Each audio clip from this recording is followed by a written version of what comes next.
we're going to do Early's attack. If there's a theme that you'll hear over and over, like a steady drumbeat, it's that Cemetery Hill is the key position, and that the Confederates, through Jubal Early's attack, came closer on the evening of July 2nd than at any other time to taking key positions. So just look for that theme to occur and reoccur. Logistically, we're going to walk up to Baltimore Street, up, make our way to the top of the hill like some of us did yesterday, okay? And then we'll give people a way out if they don't want to do the second half of the program, to entrance the other side, beyond the new middle school. And we're going to do Avery's attack. So we're going to do Hayes' Louisiana attack and then Avery's North Carolina attack. I don't want to give it to you all in one sitting. This thing will just gradually build as we go along. Okay, so now as we talk about Cemetery Hill, the key position, let's maneuver over to your right. Cemetery Hill, the key position, we're focusing on Early's attack. We're going to try to take in both brigades' attacks today. It's something I've never tried to do in one program. And so as a result, I'm not going to camp out in any one subject too long. I want to keep us moving so we get maximum distance in.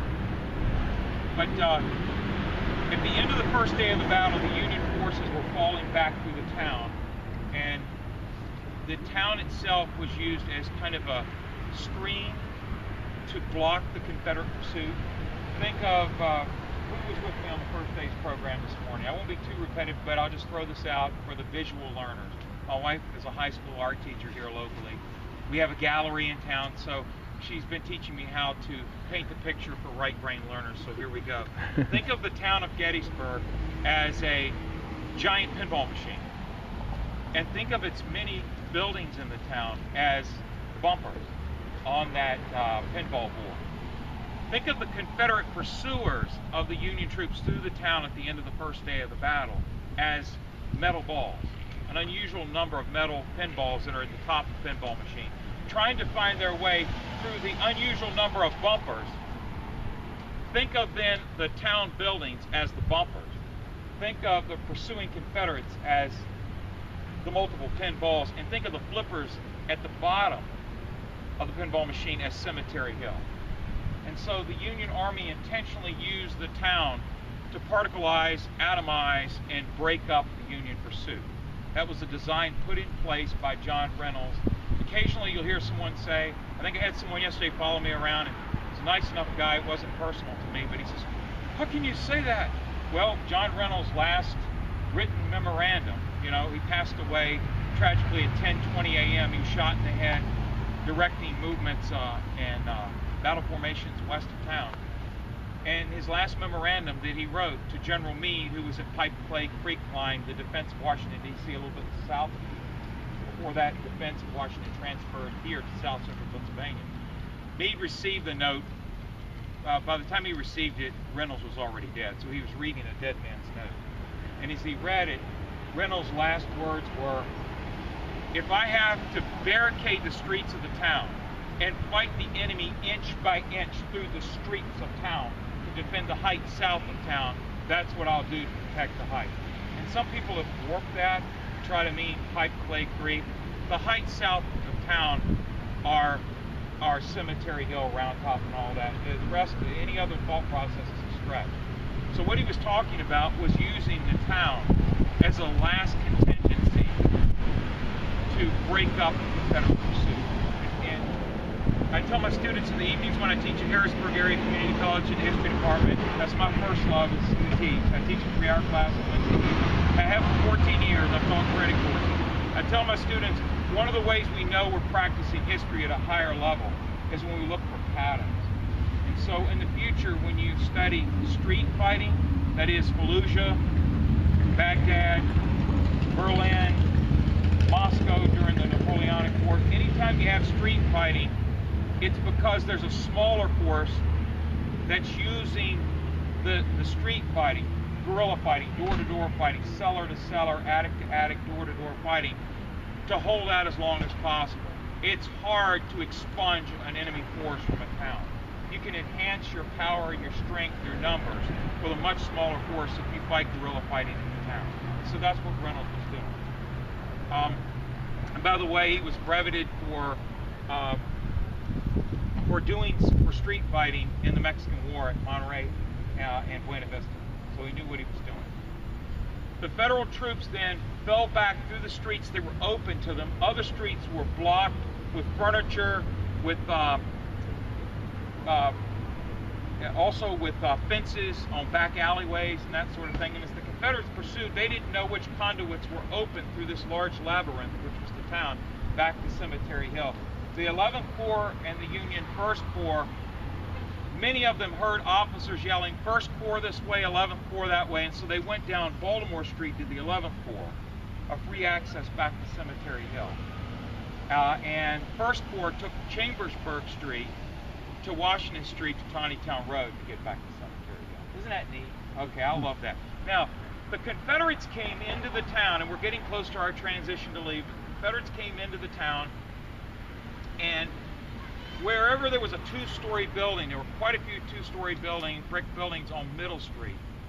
The Confederates pushed up windows on the second-story buildings and/or knocked out windows and placed 2x4s and planks between adjoining windows of second-story brick buildings so they could walk from hull building to hull to hull to hull and stay on the second level so they could harass Union artillery up on the main hill for 2 days.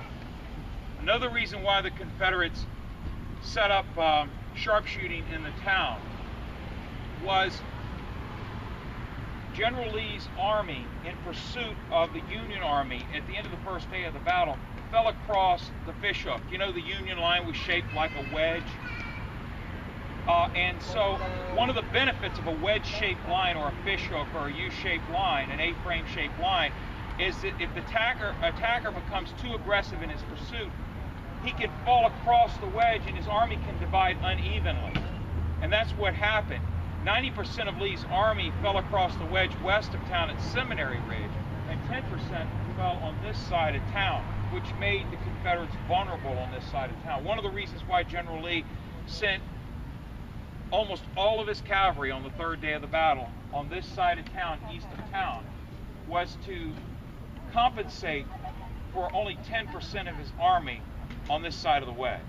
Does that make sense? Now, because Lee's army was divided, generally speaking in warfare, when you have two wings that are separated, there are two ways to bring them together. You can either have them march by flank to connect, or you can have them attack from widely separated points, one of General Lee's favorite tactics, and have them converge on a central point. And that's how, but they have to come together or they remain detached and therefore can be defeated in detail. The converging point then was Cemetery Hill for Lee's divided army. You got that? But in the breach, in the meantime, in the uncomfortable divide, Lee stretched sharpshooters through the town as a thin membrane to connect his widely separated wings. Can you see that? Okay, that's looking at a big picture. And then finally, some of the furniture brought out as barricades were brought out of the Farnsworth House, an excellent restaurant if you get a chance to eat there.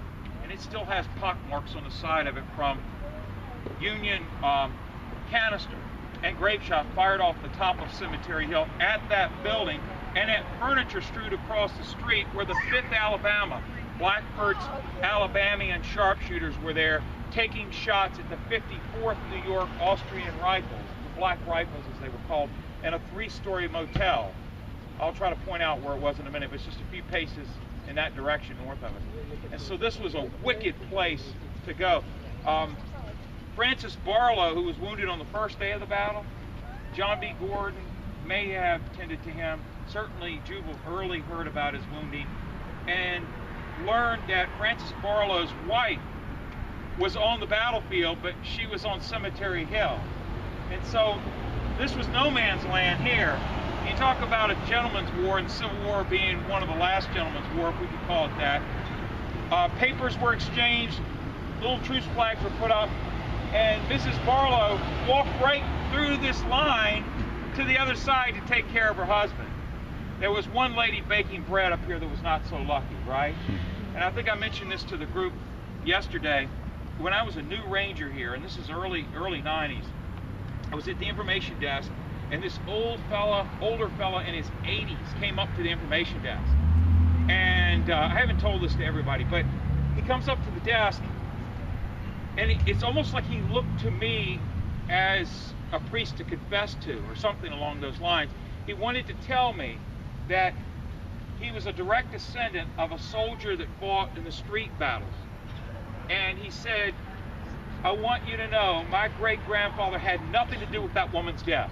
This is a piece of oral history that I was hearing, and I said, I'm sure, sir, yeah, he didn't, you know.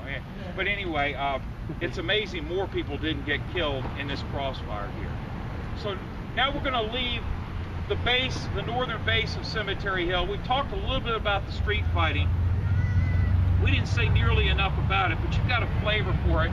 So that'll allow us now to begin to ascend Cemetery Hill and at least look at one of the brigade attacks. So what we're going to do is cut across behind Alumni Park. The walk that we're taking, the paths we're taking, don't always lend itself to chronology, but we'll get it all in before we're done. On the evening of the second day of the battle, one half of the attack from Jubal Early was conducted by Harry T. Hayes and his Louisiana Brigade, 5th, 6th, 7th, 8th, and 9th Louisiana. We think in that numerical order. They formed behind this old middle school, down in the lowest culvert that you can find. They were there all day long, pinned to the ground thanks to Union sharpshooting that I tried to expose us to at the last stop. You're going to see that sharpshooting was pervasive all around Cemetery Hill on the east and west side. There was no safe haven if you were anywhere near the hill. And the Union forces planned it that way, and I'll paint that picture clearer as we go along. But they laid on the ground, close to the ground as possible, all day long did these Louisiana guys. Several of the units had the zouave outfits, the plumed pants, the short-vested coats, the toboggan caps known as fez caps. The artist depictions that I've seen of them, if you're a visual learner, as best as I can tell, they were kind of a off-white color, and some of the units wore white leggings. One of the units carried a pelican flag, and several of these units mustered in New Orleans. They would have had a kind of a Creole, they spoke a Creole language, which was a lingua franca, that is a user-friendly language that linked several nationalities together. According to a book called Lee's Tigers by Terry Jones, there were upwards of 17 different nations represented in the Louisiana regiments here at Gettysburg. I'm going to step forward and let this car go by here. Most of the time no one ever comes through, but occasionally they do. And so Spanish, French, English, some Dutch. You know, the Caribbean, the Gulf of Mexico was an international port, and so there was French and Spanish presence there, English presence there. You would have also had slaves. There were mulattoes in the ranks, that is, people that were black and white. And so there would have been an unusual pluralistic mix, a multicultural mix, which I think is fantastic. Now these units were also known to be edgy. That is, they wanted to move a lot, and they would make long marches, and they did it pretty well. But anytime a march would stop, they seemed quick to try to blow off steam and be lighthearted and dance around a little bit. There was an instance in the Shenandoah Valley. After a long march, Stonewall Jackson commented on how frivolous it was that at the end of the march, the Louisiana Brigade went into a waltz and they started taking each other by the hand and dancing around. Stonewall Jackson was a serious fella, and he looked at the commander and commented on it. And the brigade commander at that point said, you know, they have a lot of energy. And Jackson commented that they were good marchers, but he thought they were a little bit too undisciplined when it came to after-hours action. All right, now those Louisiana regiments, they must have felt especially pinned to the ground and restricted all day by the sharpshooting. But about 6:30 p.m., in those days they didn't have daylight saving time, it was dark at 7:15, so we're talking about twilight time. Harry T. Hayes had them advance from the lowest culvert. They would have passed right by here. And we're going to follow this street up to the top of the hill. So this street is just one segment of the line. The line would have pretty much touched Baltimore Pike, and the left would have extended out to that football field to your left. So we're talking about a pretty expansive line here. According to Harry T. Hayes, he said they advanced by a simultaneous rush. I'm not going to have you run up to the top of the hill. From the Union perspective, at the top of the precipice, the Union perspective was that Hayes' Louisianans just seemed to rise up out of the Timothy. And Timothy would be a European word for wild grass. Okay, and so they had that perspective. And this is not so pleasant, but another account, this is found in John Archer's tour guide book of East Cemetery Hill. He's found an account where a Confederate in town watched Hayes' men go up the north slope of the hill. And Union artillery under Charles Wainwright fired in this direction. And he said you could see the Confederate heads coming off and rolling like pumpkins would roll out the back of a apple cart. That's not pleasant, is it? But it was dark enough and they moved quick enough that most of them got to the top of the hill. We're talking roughly of about 1,000 troops. Okay, so now here we go, not with a simultaneous rush. We're following Harry T. Hayes' Louisiana troops along the northern face of the little sneak previews, gradually in a mosaic-like fashion, of how massive this hill was. The housing developments, the trees, virtually none of it was here. There was one cluster of trees, and I'll show you where it was, but over 90% of the hill was treeless. Remember, Little Round Top had no more than 6 artillery pieces on the crest, which is steep. Imagine trying to push in a John Deere tractor to the top of that hill, much less those guns that were there. Plus, it's so steep you can't depress the muzzles down to fire at troops below in the Devil's Den, and so artillery was there for morale more than anything else. Culp's Hill, never more than 5 artillery pieces there. By the 3rd day of the battle, between Cemetery Hill's western and eastern fronts and Cemetery Ridge, 178 cannon. Remember, General Longstreet said, no 15,000 men ever ready for battle can take that position. He wrote in his book years later, he said, it would have taken twice that many men, even then the issue would have been in doubt. That's pretty close to verbatim. He said it was the strongest position on the line. He said, I couldn't speak, I could only nod. That's what he's talking about. And today, someone has to stand and say what I'm saying and then hope we all imagine it, because you can't see it like that anymore. But here's one quick glimpse of how commanding this hill is. You know, if you're a Confederate down in the field, and we'll be in that field, I hope you don't quit on me, but over there to your left is where the North Carolinians, the other half of the attack, worked in concert with the attack we're following now. We're following Hayes' Louisianans, but North Carolinians worked in synchronicity with them through that field off to your left. So as they tried to conform on this hill and wrap around it from 2 directions. Okay, you see how this is, General Meade said in his after-action report, the commanding Union general said, a view could be had of the whole field from up here. Human replication of what nature automatically does. That is, you see this water tower, you've seen water towers along the highway with the name of the town that you're driving by along the highway.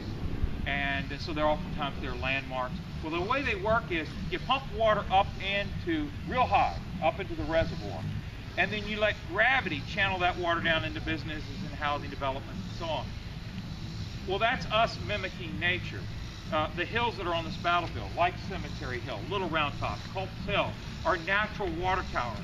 The rain catches them, the water works its way down, thanks to gravity, through limestone that cleanses the water. And because the water is still constantly working its way down through the inside of these hills, by the time they reach the ground, they shoot up and then you get a spring, right? So you have the same concept in nature that we would try to emulate with water towers today. Around the battlefield there are numerous springs, Menchie Spring, Spangler Spring, Kadori Spring, and others. And those springs flow into runs or runoffs. There are a lot of runs on the battlefield, right? Willoughby Run, Lady Run, Plum Run, which is also known as Bloody Run, Winebrenner Run. The runs flow into the 2 creeks that frame the battlefield on its west and east side, not unlike a field goal frames a well-kicked football. Both Army's utility hookups were Rock Creek and Marsh Creek. Those are watersheds for the Monocacy. We're at the Chesapeake Bay watershed, and armies have to have water to survive. Some of you know I'm writing a book called The Battle of the Monocacy Rock Creek, otherwise known as Gettysburg. I'm looking at Gettysburg by its water name. Like Sharpsburg is known as Antietam Creek, Manassas is known as Bull Run, Murfreesboro is known as Stones River. Then the armies, a lot of battles were named after creeks. Chickamauga, Cedar Creek, go on and on and on. Shiloh's alternative name was Pittsburgh Landing because of the water.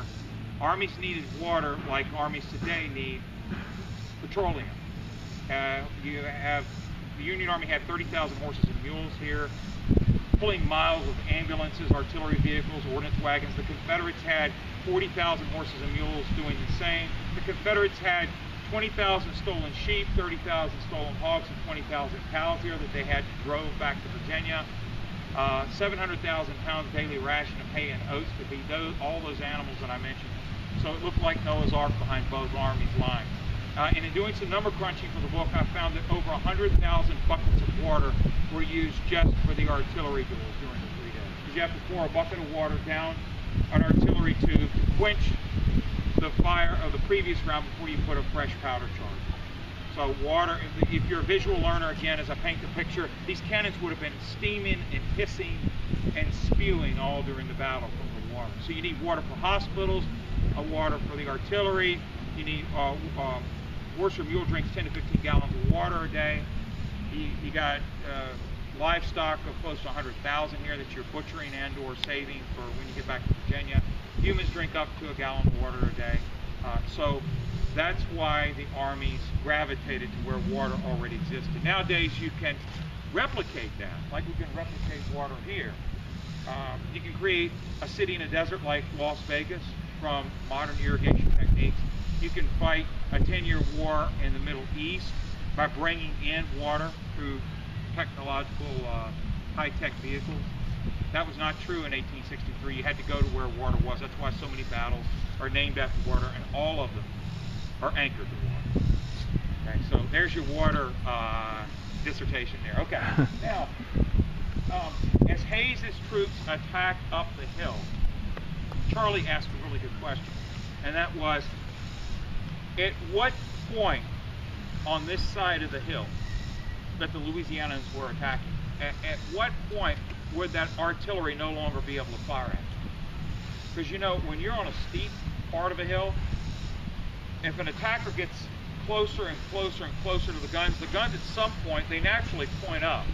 And you can't depress them down. If you do, it melts your hand and or it structurally breaks the gun. There was an instance at Antietam where someone tried to depress a cannon when it fired, and it lodged the cannonball. It wasn't able to come out at its normal rotation. It lodged and the cannon somersaulted down the hill. So you can't manipulate a cannon to fire down off a steep hill. An attacker knows that. They know if they get anywhere near a steep precipice, the guns are useless. And so Charlie was asking, where is that useless point for Hayes's attack here? And I can't be 100%, but I can give you a pretty solid answer, and it is the point where the most advanced skirmish line would have been, out in no man's land, tells us that's where artillery is no longer effective, and that they need small arms fire on the ground to cover that dead space. You never want an enemy to cross ground where there isn't maximum firepower. You don't want desultory fire anywhere along your advance point. Your 3 layers of defense of this hill were at Alumni Park, where I did my first stop. There was a line of skirmishers down there, probably 17th Connecticut, perhaps some elements of the 25th, 75th, and 107th Ohio would have been down there. The second layer of defense was where you see this marker to the 107th Ohio, and a couple of markers we're going to walk behind in just a minute over here to the 75th, 25th Ohio. Those units, according to Harry T. Hayes' after-action report, were behind rifle pits and abattis.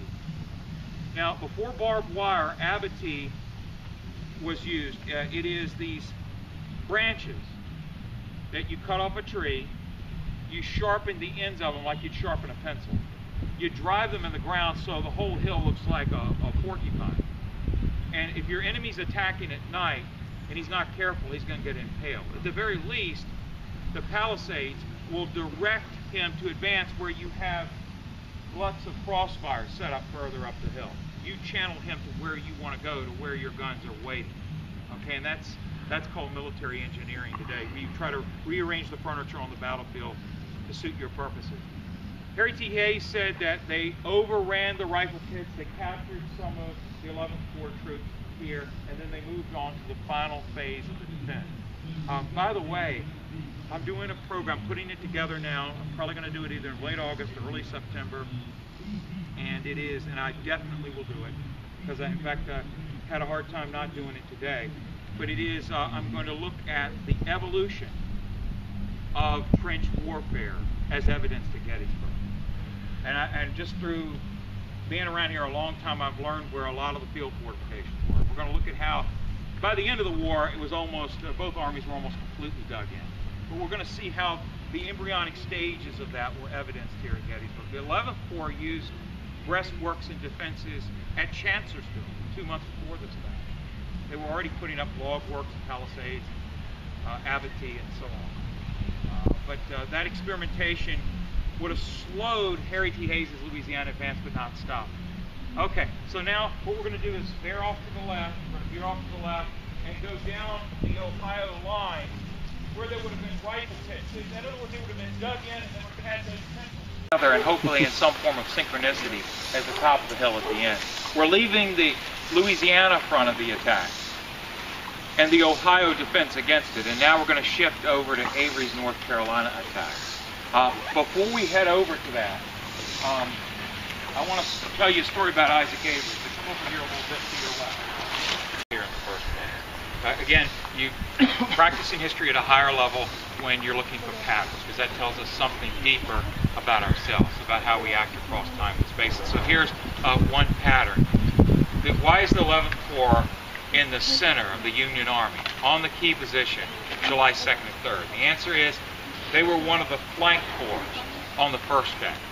Now, when you're fighting a Civil War battle, and let's say a unit, that could be a brigade, 1,500 to 2,000 troops, or maybe a division that has 3 to 5 brigades, or a corps that has perhaps as many as 3 divisions, those units, when they fight together, if they fight more than one day in a battle, or they fight more than once and make more than one attack on the same day, the commanders will shuffle the decks before they fight again.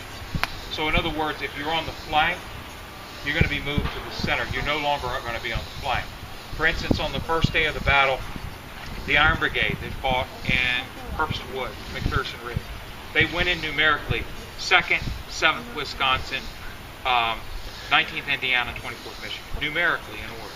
2nd, 7th, 19th, 24th. In the afternoon, Admiral Doubleday shuffled the deck, and he put the 19th out on the end, 19th Indiana, and put the 7th Wisconsin out on the end, and moved the 2nd Wisconsin and 24th Michigan to the middle.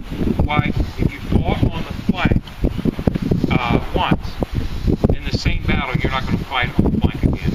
You're not going to be flanked, because that's where you take the most wear and tear, is trying to hold and support the Army's flank.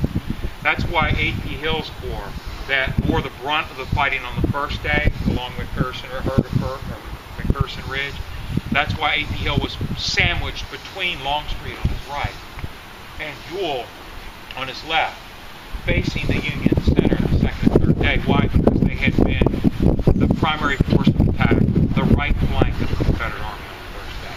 And then they became, the 11th Corps is the same way. They were sandwiched between the 12th Corps on Colton and on the other side of Cemetery Hill, the 2nd Corps. They were sandwiched for support because they had already been shaken the first day.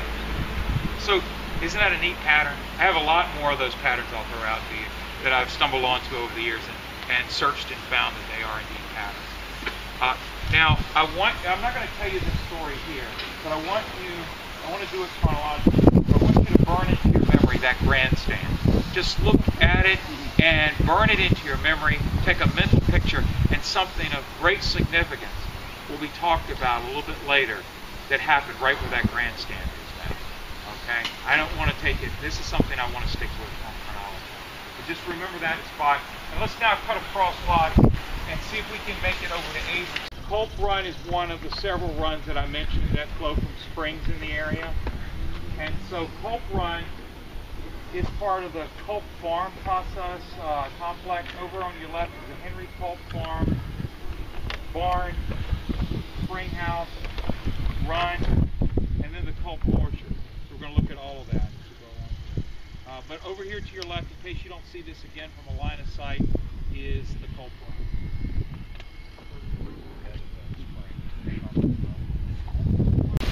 And we said that they went directly at the hill along the north face. They would be, militarily speaking, the fixing force. And Avery's North Carolinians would have been the flanking force. It's kind of a 1-2 punch. Hayes goes directly at the hill. Avery comes around with a left hook. Hayes is the right jab. Avery's the left hook. And so over here to your left, along the Culp Farm, if you look back there, you can see it, because I want you to be able to see it, is a ridge line. And behind that ridge line was a farm lane. A farm lane that essentially traces where you see the tree line there, that thin tree line. And so Mr. Culp, Henry Culp, used that as a farm lane to cut across lots down to Rock Creek, where there was a sawmill and a grist mill over to my right, your left. And so he would have traveled with grains and made daily journeys across the crest along that farm lane. And the time before automobiles, farm lanes and field roads allowed for direct access, so that you had no wasted motion, vehicles didn't travel very fast. Avery's North Carolinians came into position on the reverse side of that ridge, along that farm lane, on the night of July 1st, after they had flanked Coster's brigade through the streets of Gettysburg, after they had also flanked Barlow's division just north of here at Blocker Knoll, Blucher Knoll, or now Barlow's Knoll. So the 11th Corps flank had been turned there. Avery's North Carolinians' progression was stopped at a series of honeycomb-shaped brick kilns in the town on a street that's now called Coster Avenue, where Silas Coster's 134th New York and 154th New York, one of the more famous stories of the battle, Amos Humiston, was killed on that line, trying to stop Avery's advance through the town after they had flanked Barlow. Okay, and so there's your continuity and context. And that evening, after having been successful with the first day's fight, they advanced into the swell on the other side of that ridge. Let me say something else too in the way of details. This is not an everyday group, so I've found with groups like this we throw in things we wouldn't in the daily programs.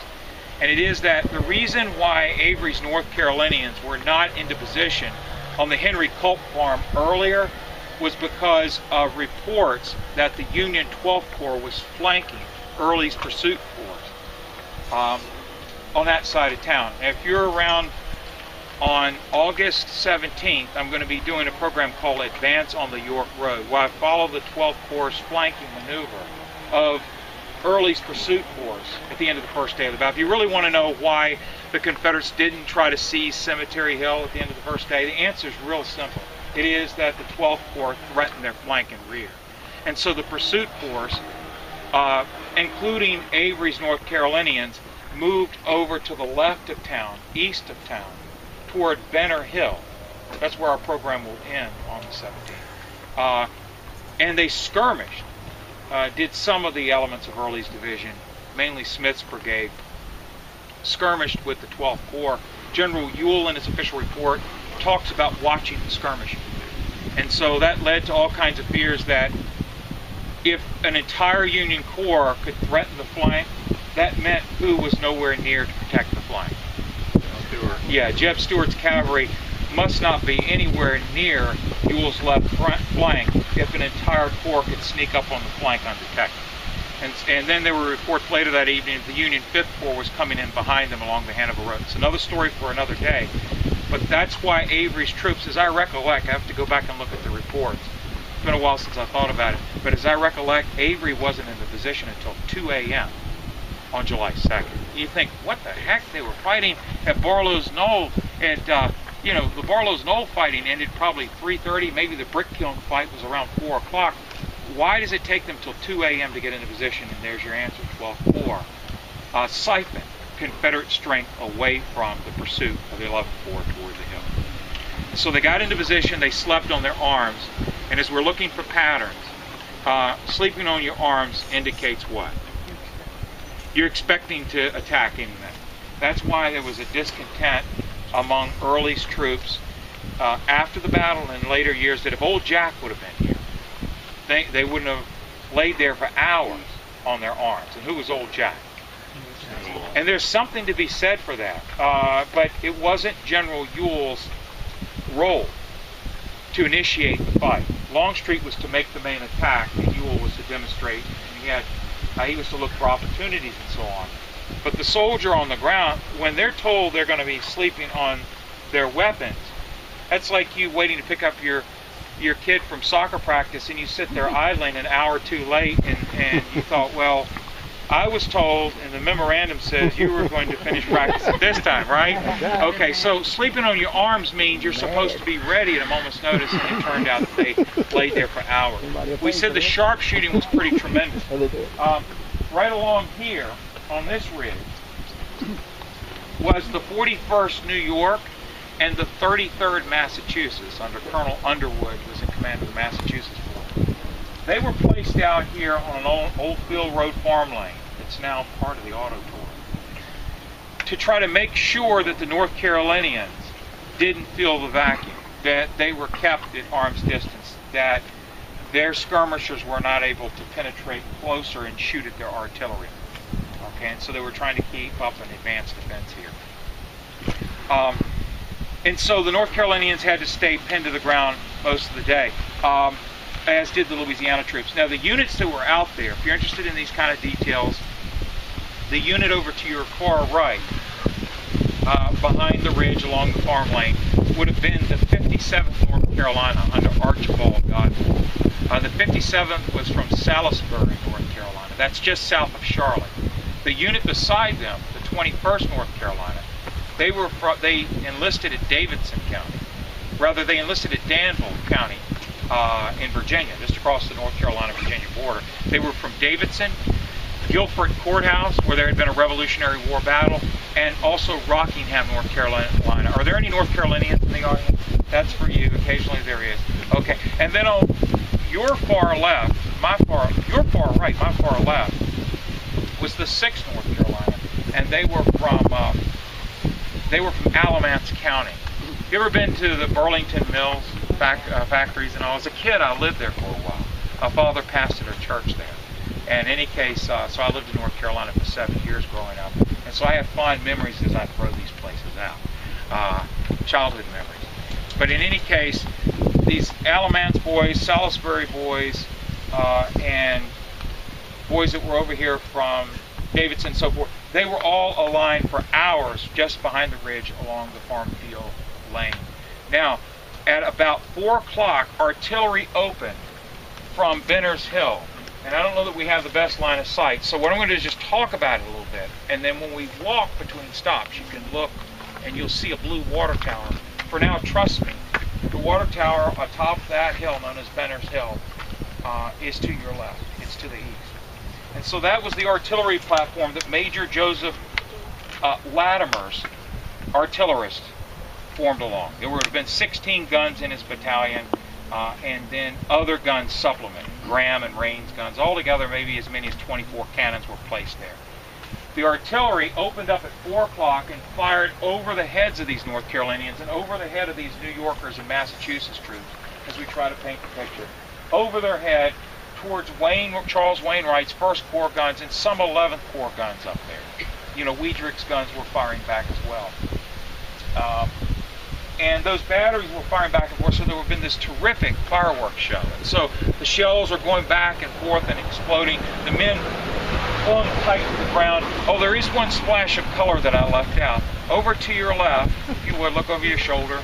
I don't want to leave an incomplete picture. There was an orchard there, a triangular-shaped orchard known as the Culp Orchard. By the way, if you go to McDonald's, everything is Mick.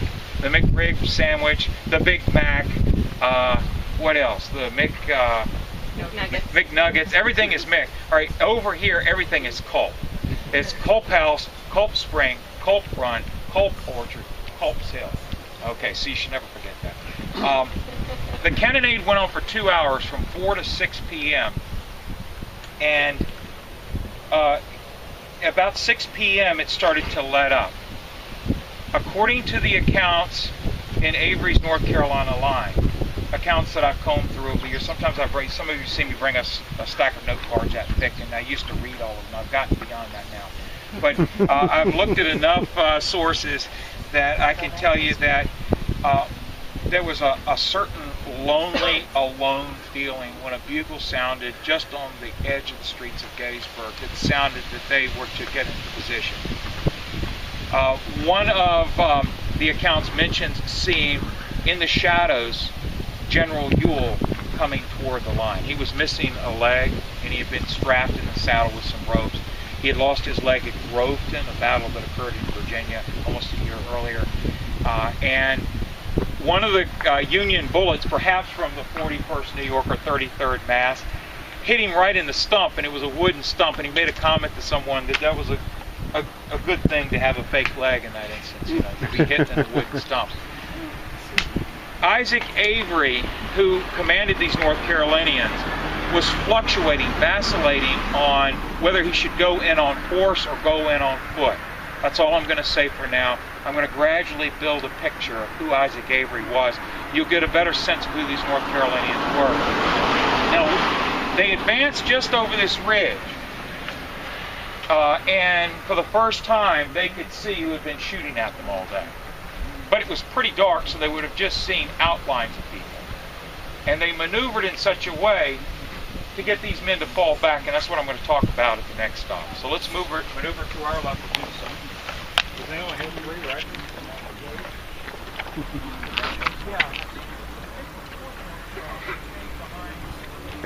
You might think it's a little bit of a waste of time. For other people, this is vital.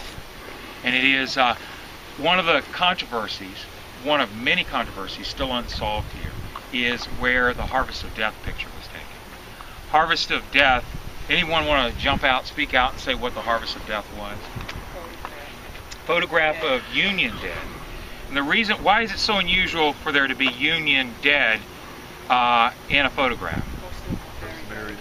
Most of the Union guys were buried by the time the photographers got here. Photographers wouldn't show up and take pictures during a battle because if anything moved, everything blurred, right? The lapse time was so slow. That's why photographs taken of city streets, like New York or Boston in the 1850s, are always on a Sunday morning while everyone's either in church or sleeping in. So if there's, notice those photographs when next time you look at them of city streets 1850s, they're always empty. Because if anything is there and it moves, it blurs part of the picture. So photographers didn't bother showing up during a battle. They showed up several days later. So Gutkunst and Tipton and Gardner and Brady came and did their work with their plates and their wagons days after the battle. And so the Union soldiers had been interred first because the Union won the battle. They won the award of having to bury their own dead. And then the Confederates are buried last. So that's why most of your dead here at Gettysburg are Confederate dead near the Rose Farm. Okay. Now, the standard, this one strange picture that shows Union soldiers lying out under the sun is an enigma. It captures everyone's imagination because it's so unusual for the reasons that I've said. And there are 22 theories on where the picture was taken in this battle. And at some level, I think most of us don't want it to be 100% anywhere because we enjoy the argument, right? That's sort of how I feel. However, if I feel the pendulum is swinging too far, I'll push back. And anyway, there are really only 3 viable theories, I think, of the original 23. One of them is the Scott Hartwig theory, which is that Harvest of Death was taken on McPherson Ridge, and it was taken right about where Herbst Woods are, near where Reynolds was killed. And there's some strong aspects to that theory. The weak aspect to that theory, and I say this not personally, but just professionally, is if the picture was taken near where Reynolds was killed, the one camera angle would be looking toward where the hotel is up on the ridge now. That's what a Days Inn or something like that. Okay, if you're looking in that direction towards the Chambersburg Pike from one angle of the photograph, you should see upturned ground from multiple burials of Scales North Carolinians that were pretty much obliterated by Stewart's canister towards the end of the first day. And there's nothing wrong with the grass. The grass is sitting still, indicating there was no fight there. There should be trampled grass, there should be exposed earth, and there isn't. The other problem with Scott's theory is that the Confederate retreat occurred on July 4th and 5th, and they were fighting rearguard actions on Seminary Ridge. To me, it's difficult to explain why photographers would have gone out there between the lines of battle, between the Union skirmishers and Confederate skirmishers. That would have been a dangerous place to be. That doesn't mean Scott isn't right. I'm just pointing out the weaknesses in that theory so you don't think it's 100%. The other theory that's out there that's debated is, this is the Jerry Coates theory. It is that the 5th New Hampshire is the unit in question in Harvest of Death picture, and that the picture was taken at the Henry Spangler farm, out in front of where the Florida Monument is today, for the Washington Artillery of New Orleans, and that where Pickett's troops gathered before they made their attack. There's a huge red barn there and red house there now, and it's just below the Klingle farm, immediately west of it. The 5th New Hampshire, the 3rd New Jersey, 3rd Maine, 5th New Jersey, and 1st U.S. sharpshooters were fighting against Wilcox's Alabamians in the morning. And then that barn was set fire to. That was part of the Spangler farm complex. But in that skirmishing, Jerry Coates postulates that there were enough 5th New Jersey men killed to compose the Harvest of Death picture. And so that he argues that one, and he argues it pretty hard. Scott argues his pretty hard, and they're both very convincing. The third alternative is the one I buy into. The school of thought that I believe in is that the picture was actually taken right here. Okay, and for some people that might cause your jaw to drop if you haven't heard that. But Tom Maracino was the first person to come up with this theory. He presents it. He has an hour-long program. Some of you know Chuck Teague. Okay, I met Tom Maracino. Tom came to me because I was interested in Cemetery Hill. I published a book on Cemetery Hill, and he thought I would listen to him. He brought me out here and showed me this. I showed it to Chuck Teague. Chuck got with Tom. Chuck's taken it to another level. He does a 2-hour PowerPoint. So he's the guy to go to now. He's taken it beyond where any of us have taken it. But in any case, Tom Maracino was the first person to find this place. And the theory is that the 41st New York and 33rd Massachusetts that I mentioned were along the farm lane.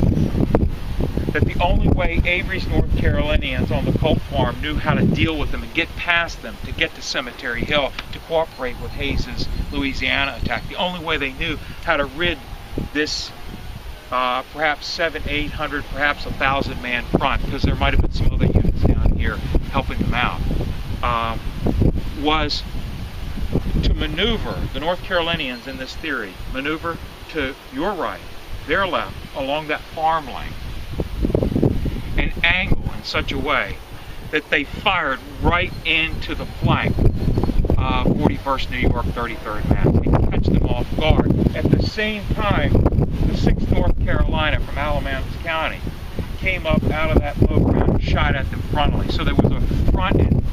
And if you look at the bodies, they're twisted in different directions. If you look behind you, I know I'm getting ahead of myself. We're getting ready to move, but this, to some people, this is a fantastic mystery to talk about, even if you don't choose this theory. You can see a monument to Henry Slocum in the distance there. That's where the 5th Maine Battery was, on Stevens Knoll. Originally it was called McKnight's Knoll. And they were under a commander named Ed Whittier. And he said he emptied the contents of his chest, his limber chest. It means he fired everything that he had available. And he talked about watching the twilight. That is, it was almost dark when the North Carolinians advanced. He watched the sky light up from a blast along the line. That's in Ed Whittier's reminiscence. And what he was seeing was either the North Carolinians just firing at the 41st to get them to fall back, or he was seeing the harvest of death take place. Now here's the photograph, okay? And I'll pass it around. You'll come back like Tom Maracino told me years ago. He was all excited, and he wanted me to buy into this because he knew that maybe I would persuade someone else. And so he was out here, and the last thing he told me, I tell everyone else, he said, "You'll come back on your own later." That's all he wanted. He just wanted me to be hooked enough to come back out later. And I've come back several times and stood here. Now, I'll hold it up and I'm going to pass it around because you need to examine it. Sometimes I bring out a poster so we can hold, but you can't really see it that well with this small picture, so I'm going to pass it around. And in one direction, the photograph, the theory is the photograph was taken. Let's walk down just a little bit further, and I'll put some water bottle down. So the soldiers took these stone walls and converted them into field fortification. In some cases, they piled rails on top of them. They just dismantled fences and piled them up, or they created abattis. I've already talked about that. And this would be considered, what a stone wall like this was out in no man's land, so it would be a metaphoric bump in the road. You ever gone through a grocery store parking lot, and someone heard me say this morning on the first day program, and you go through the grocery store parking lot and there's speed bumps. Speed bumps don't stop you, but they slow you down. Or you need your car realigned, right? And in a similar way, these fences wouldn't stop Avery's attack. But if you could put layers of federal troops out here, like the 41st and 33rd out there, and then the 153rd Pennsylvania was placed here, you slow the Confederates down. You make them slow down while shoppers leave the store, you know. You slow them down. And the Confederates, every time they reached another speed bump, they had to waste ammunition, waste energy levels to try to navigate around someone that was slowing them down. And that gave the main line back there that we're going to end on at the Cemetery Hill advance warning. They could hear the blast, they could see the sky light up, they would grip their rifles a little tighter, maybe start mumbling a prayer under their breath, their hands would tremble a little bit, and they would grip the stocks of their rifles and get ready. These were all advance warning signs that the attack was coming. One last point I'll make on all of that, I make this a point to young people. Some of you have heard me say this. I'm probably going to make it on every program I'm on, because again, it's one of those patterns across time and space that tells us something deeper about ourselves. Remember, Shakespeare said life is a play. We all cross the stage, the curtain lifts, we act out our time on the stage. If we're lucky, we maybe live 70, 80, 90 years. Then we're put 6 feet under. Another generation comes and walks across the same stage while we wait in the cemetery, hopefully for a bugle to sound one day, a horn to sound, and they perform on the same stage. Now, each generation has, their cultures are slightly different. Did I mention this at the start of the program? There's different technologies, they wear different clothes, but they're just like we are. When you're going to cross that stage, across time and space, no matter what generation we're talking about, we all have the same fears, the same expectations, the same hopes, we think the same things. We just wear different funny costumes and have different technologies. So these soldiers then, okay, so doing history at a higher level then is not looking just at an event and studying everything about an event like a battle, but it's looking for something deeper about ourselves that we recognize in that time period. And here's one such example. When you are, Shelley, you heard me say this the other day, and you know this from working with school kids, that when you come in contact with people, most people are either neutral to you or they might even care for you a lot, right? We have people that love us and people that are neutral towards us. Most people are neutral or they care for you. But occasionally there'll be someone you're not so sure and you don't necessarily trust them, right? And when you come into contact with them, there's a vacuum between you and them. And if you don't fill it, they will. And I tell kids this because you get bullied into submission if you don't fill that vacuum. They will fill the vacuum. And it's that way in Civil War battles. Two armies oftentimes would assume battle lines about a mile apart, like Seminary and Cemetery Ridge here. There's a mile separation between the two. Both sides busy themselves filling the vacuum with sharpshooters. usually skirmishers and sharpshooters, because they know if they don't fill the vacuum, their enemy will fill that vacuum all the way up to where they stand. And so what you see with this fence and the 153rd Pennsylvania that was stationed here most of the day on July 2nd as an advanced tier defense, and we crossed the 41st New York, 33rd Massachusetts advanced defense. Think of those as the federal forces filling the vacuum between they and their enemy a mile away, right? You're filling the vacuum. What do sharpshooters do? This is the last thing we'll say and we'll move on. What do sharpshooters and skirmishers out here do? They not only fill the vacuum, but they, what? You fill in the blank. What do they do out here? Give a warning. They advance warning. Pick off targets. So they try to shoot someone behind enemy lines, particularly someone that's wearing markings on their sleeve. When I worked at Appomattox, where Lee surrendered to Grant as a ranger in the early 80s, visitors would say, why did General Grant come to the surrender, to accept Lee's surrender in a private uniform with muddy boots? We would say that all the time. He was unpretentious, and he showed up in a private uniform, muddy boots, and he apologized to Lee for looking so bad. And we should answer the why question. Why? It's because sharpshooting was so deadly in no man's land, in the vacuum. If you wore any insignia on your arms, you didn't last long, right? And so a general operating behind the lines shouldn't wear anything flashy or clandestine. And then will be the last thing that sharpshooters, skirmishers do out here in no man's land in the vacuum. They also, this goes back to a point Charlie brought up a little bit earlier. If your artillery at the top of the hill is on such a high hill that they can't depress their muzzles and fire straight down the face of the hill, then you work with your infantry to find where that place is, and you put them at that demarcation so that there's no point across the field where the enemy can escape constant fire. Nowadays you landmine areas that you think where fire might let up.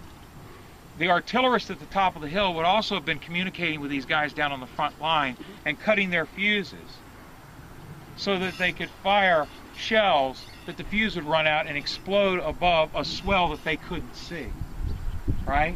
So in other words, the artillerists are benefiting from this advanced information that's gained out here. And so the skirmishers are gathering information about morale, location, and strength of the enemy, and all the other things we've said. Promise me you won't forget filling the vacuum. So both armies fill the vacuum, right? You can apply this to Sickles' move. If he doesn't move out to the orchard, the Confederates are going to move into the orchard. Somebody's going to fill the vacuum, and you have to ask yourself, what's going to happen to me if I let him fill that vacuum? All right, so the 153rd Pennsylvania, it received fire. They fired back, and then Clyde Miller, who collected them back, fell back towards Cemetery Hill. And down here in this basin that you see here, a couple more things I want to mention. One is Archibald Godwin, who was in command of the 57th North Carolina, said that we descended into a low bottom. Those are his exact words in the after-action reports, a low bottom. Do any of you remember the story I told you years ago when the first time I went down here after the blizzard of '96 to investigate this low bottom before I did a program here? What happened to me? Yes, what happened to me? Yeah, I lost a shoe, and it's still down there somewhere. It's soggy down there. And of course I went there after a major snowstorm in March. But he descended into a low bottom. He said, did Archibald Godwin, they went across 3 stone walls. There's one stone wall visible to your left. There's this stone wall. And there's another stone wall off to your far right. There are 3 stone walls that they had to surmount. Ed Whittier, who commanded the artillery from Stevens Knoll, firing down into this hollow here, he said that the Confederates surmounted 3 stone walls too, and he said none but the steadiest of veterans could have pulled that off. So the artillery then was firing, and they were having to surmount walls. There was a low bottom. The last point is this window to East Confederate Avenue didn't exist 5 years ago. We've cleared a lot of trees out with the general management plan. So now there's continuity between Avery's attack and Johnson's attack over there to your left. Now on August 22nd, I'm doing Johnson's attack from Benner's Hill to Culp's Hill. All right, and that's already official now. So if you want, remember I pointed out to a water tower way out there? We're going to walk from there to Culp's Hill, there. And at some point we'll reach that little segment of road. And it would have been right there. That does remind me of something. According to Confederate accounts, there was a cornfield right there. Okay, according to Johnson's division, it was trying to attack Culp's Hill in concert with Early attacking East Cemetery Hill. There was a slight cornfield down there that they crossed. They talked about as they were moving towards Culp's Hill. So if anybody ever asks you, could Johnson's division see Early's division? Yes, they could see each other. Okay, so and the trees being removed allow us to say that affirmatively. Now what I want us to do is retrace through the hole in the wall there, and then I want to venture off to the, I don't want to try this over here, it looks a little too rough. Let's go around to the left. Longstreet's dispositions were not completed as early as expected for Pickett's charge.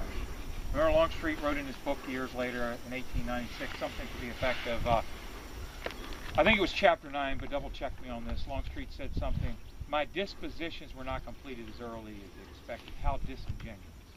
And he went on to defend himself admirably. However, what did Lee mean by that in his report? That Longstreet's dispositions were not completed as early as expected on July 3rd, before the charge. And what it meant was, in large part was, he didn't fill the vacuum, didn't get into position early enough in the morning to send out skirmishers to fill the vacuum to knock what down? The fences. Remember the Confederates had trouble with fences, pushing fences down, climbing fences. The biggest part of that problem, there were strong fences, okay, but your skirmishers are supposed to go out and fill the vacuum in the intervening no man's land in the hours before an attack to remove obstacles if you know you're going to attack. And so the fact that there were still fences out in the field means that the job was done sloppy. In other words, those fences should have been gone. Or it's a credit, is another way of looking at it. It's a credit to Webb's brigade, Harrow's brigade, Hall's brigade, Sherrill's brigade, Smythe's brigade, and Union troops essentially along Cemetery Ridge that had skirmishers out at the road keeping those fences in place. The reason why the fences were there is because the Union Army won the fight in no man's land in the vacuum, as I call it. The fight before the fight, to keep obstacles in play. So if you're defending, you want to keep fences and obstacles in play. Keep that pattern in mind no matter where you are. If you're out below the Round Tops in Devil's Den, there's a white fence. Down below that in the valley where Verdun's sharpshooters set up shop, they wanted to keep that fence in place. It was a metaphoric speed bump. The Alabamians and Texans weren't going to be stopped, but they were going to have to climb that fence. And they were going to make sure it was in place to Verdun's men, so they had to climb it. So keeping these fences out here then in place are an important part of the defense. Now, when the Confederates got to this point, what I want you to see, and later on when you go back and read about this, let's say you're reading Harry Fonz's excellent book on Gettysburg and Culp's Hill, or some other excellent book on this fight over here. What I hope you'll remember is that Cemetery Hill does not begin up there, but it begins down here. Cemetery Hill actually starts down in the lowest point of the run. So the Confederate ascent of this was Cemetery Hill. So what do we call this ridge? This is just one of the plateaus that you have to ascend to get towards Cemetery Hill, and there's more than one plateau. Also keep in mind, how much of the Union monumentation on Cemetery Hill can you see from here? None. That's the value of walking the battlefield, right? That means that the Union defenders up there, under Adelbert Ames, Leopold von Gilsa, Andrew Harris, and some of the others, that means they can't what? See you down here. Now the reason why the Confederates had a frontal assault up the steep face of the hill, which was the most difficult position to attack Cemetery Hill from. The reason why those troops under Harry T. Hayes' Louisianans went straight at the hill, but then the main attack pivoted, like we've done, to come at the hill from the reverse direction, is because this was the best avenue of approach to that hill. The cannons can't fire down and hit you from here, right? They can't fire down and hit you from here. That's why you have infantry out here. We've said that already. And right, I know where you're headed, Linda. Thanks for reminding me. Over here to your left, Winfield Scott Hancock, the 2nd Corps commander, came up on the evening of the first day of the battlefield, late afternoon, sometime after 3:30. He met with Oliver O'Howard. They couldn't agree on who was operationally in charge of the battlefield. They both agreed there was no time to be lost arguing, so they divided up their responsibilities. Jurisdictionally, Howard would be responsible for the eastern face of the hill, and Hancock would be responsible for the western face of the hill, which includes the National Cemetery and Cemetery Ridge. But before Hancock left to go to the other side of the hill, where he would set up shop over there, he ordered the Iron Brigade to be placed over to your left. Remember the Iron Brigade that fought at Herbst Woods on the first day McPherson Ridge? Look over to your left, and along the rim of the ridge line there are some field fortifications redug by the CCC boys in the 1930s, marking where the Wisconsin, Michigan, and Indiana boys would be positioned. You see a car up there now, just here and there you catch a glimpse of the top of the car. There he is. It's coming up out of the trenches. And Whittier's guns were up there from the state of Maine, and those guns were placed there as well by Hancock. It was a parting shot before he left to go to Cemetery Ridge. It turned out to be vital. What was, oh, I love this. I love these kind of things. I promise this will be the transition, but this is a zinger. And it takes you years to stumble onto these things. There were only 3 accesses that the Confederates could take to circumvent the hills to attack the Union Run. Only 3 accesses to the Baltimore Pike, the main supply route, and the road to Washington, and to the supplies at Westminster, 500 rail cars of medical and food supplies at Westminster via the Baltimore Pike. The only access to that artery known as the Baltimore Pike, there were 3 accesses that circumvented the hills. There's East Cemetery Hill, there's Culp's Hill, and beyond there there's Wolf Hill. But there are 3 low valleys that cut between those hills. This is one.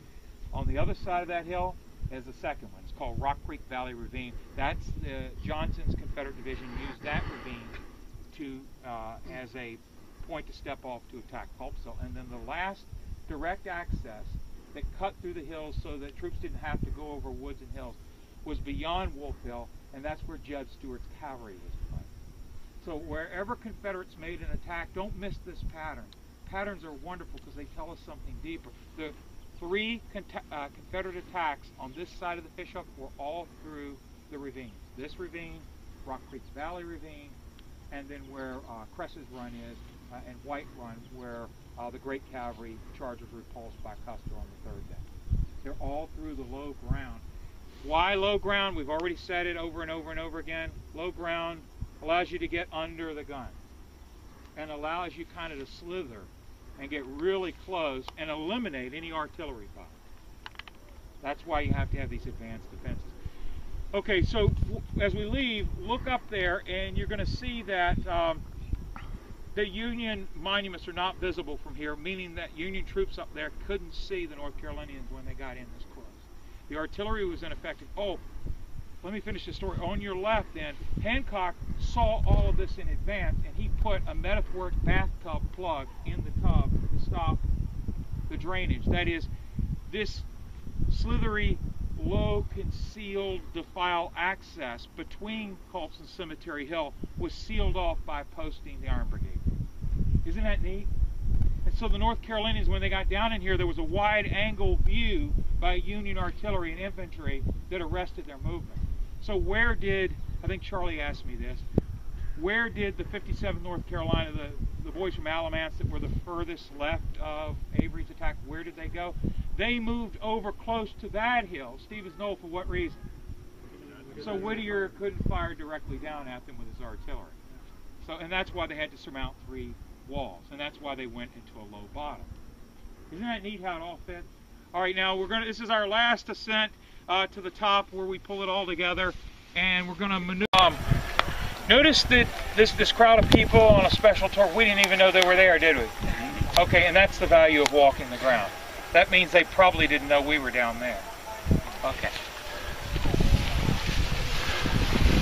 waiting here at this, not this particular road. Let me be specific for those that might be studying for the guide exam or want it. They want the real thing, not the glazed over version that you do in the 1 hour program. This road is an early 1900s road put here by the Battlefield Commission. They worked with the War Department to help the government try to make this a place that people would want to visit, and so they paved a lot of the battlefield with crushed stone roads that are now covered with blacktop. But in the early 1900s, this avenue was put here. It's not a historic avenue. It's called Wainwright Avenue because of Charles Wainwright, who commanded most of the cannons at the top of the hill. But during the battle, the actual road was parallel to this one, and just on the other side of the stone wall. And it was a lane that was called Brickyard Lane, Weinbrenner Road Lane, Weinbrenner Run Road Lane, and it was also called the Shippensburg Road.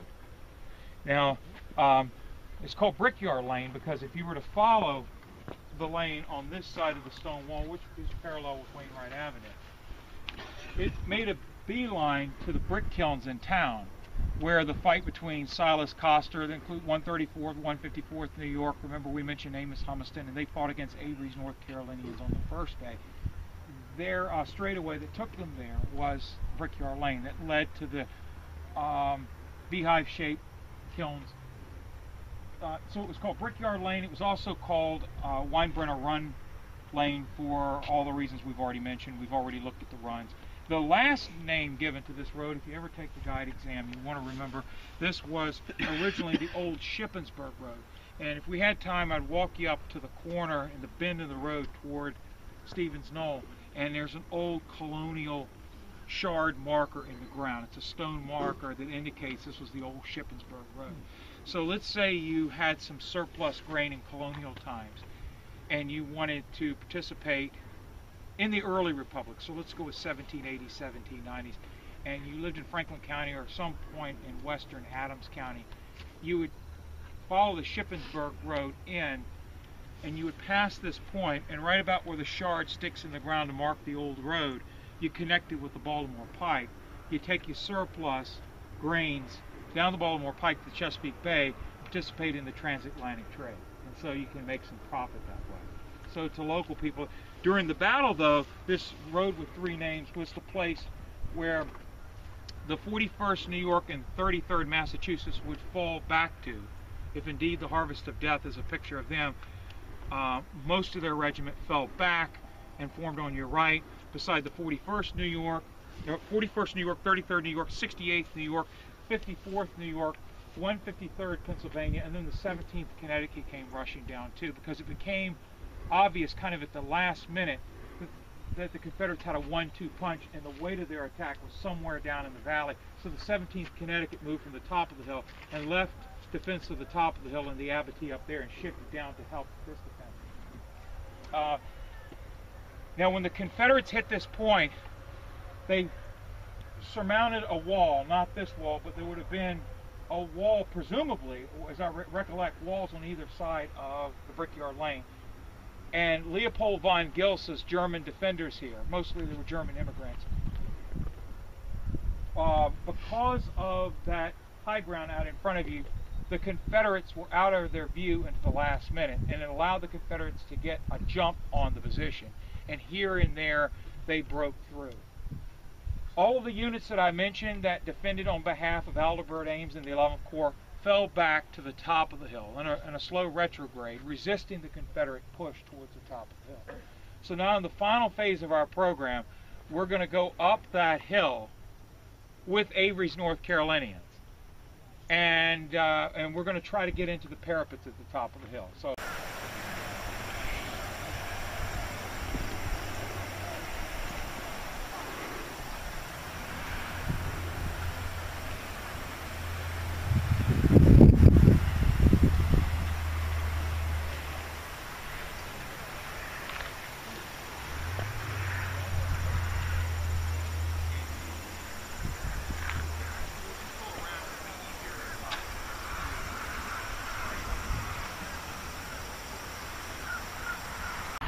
This I brought you in front of this sketch because it's the most famous sketch of the battle.